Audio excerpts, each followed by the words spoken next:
ফের অবৈধভাবে প্রবেশের কারণে ৩ বাংলাদেশি সহ এক ভারতীয় দালালকে গ্রেপ্তার করেছে নদিয়া জেলার হাঁসখালী থানার পুলিশ। ধৃতদের রিমান্ড চেয়েছে পুলিশ আদালতের কাছে। পুলিশ সূত্রে জানা গেছে, শুক্রবার সকালে গোপন সূত্রে খবর পেয়ে বিশেষ অভিযান চালিয়েছে হাঁসখালী থানার পুলিশ।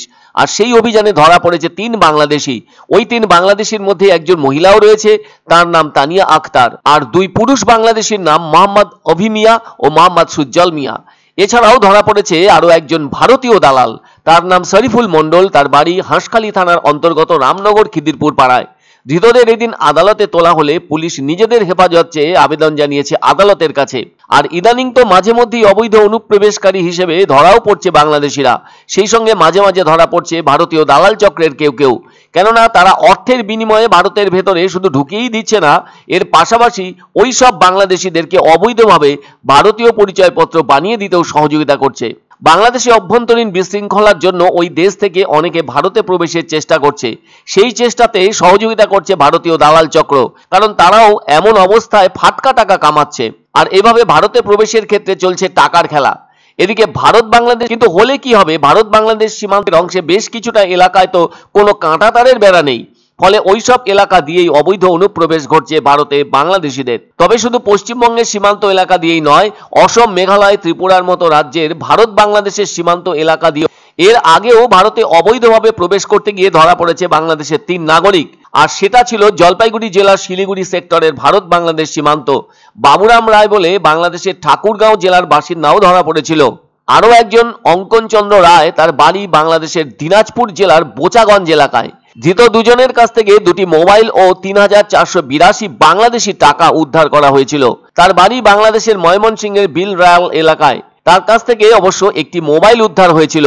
তবে তাদের 3 জনকেই বিজিবির সঙ্গে ফ্ল্যাগ মিটিং করে তাদের হাতে তুলে দিয়েছিল উত্তরবঙ্গ ফ্রন্টিয়ারের বিএসএফ। আবার বিএসএফ এর ইস্টার্ন কমান্ড ভারত বাংলাদেশের আন্তর্জাতিক সীমানা বরাবর বিশেষ অভিযান চালিয়েছিল।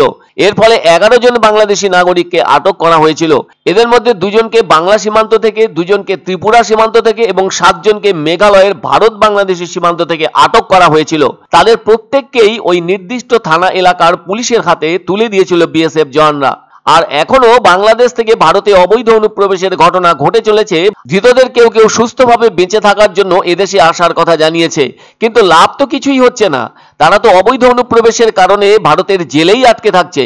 তাছাড়া ভারতের ভেতরে অনুপ্রবেশ বন্ধ করতে গেলে দরকার খোলা সীমান্তে কাঁটা তারের বেড়া দিয়ে আটকে দেওয়া, তাহলে শুধুমাত্র খোলা থাকবে নদী এলাকাগুলি। তবে সেই কাঁটা তারের বেড়া লাগানো নিয়েও বিজেপি ইচ্ছাকৃতভাবে ঝামেলা পাকিয়ে চলছে। এক্ষেত্রে ভারতের দিকে সীমান্ত এলাকার বাসিন্দারা সজাগ হওয়ায় তারা এ কাজে বিএসএফকে সহযোগিতাও করছেন। ধামাকা ধামাকা ধামাকা, সানরাইজ মার্বেলের নতুন শোরুম শীঘ্রই আসতে চলেছে জলপাইগুড়ি গৌরীয় মঠের পাশে নতুন করলা সেতুর কাছে।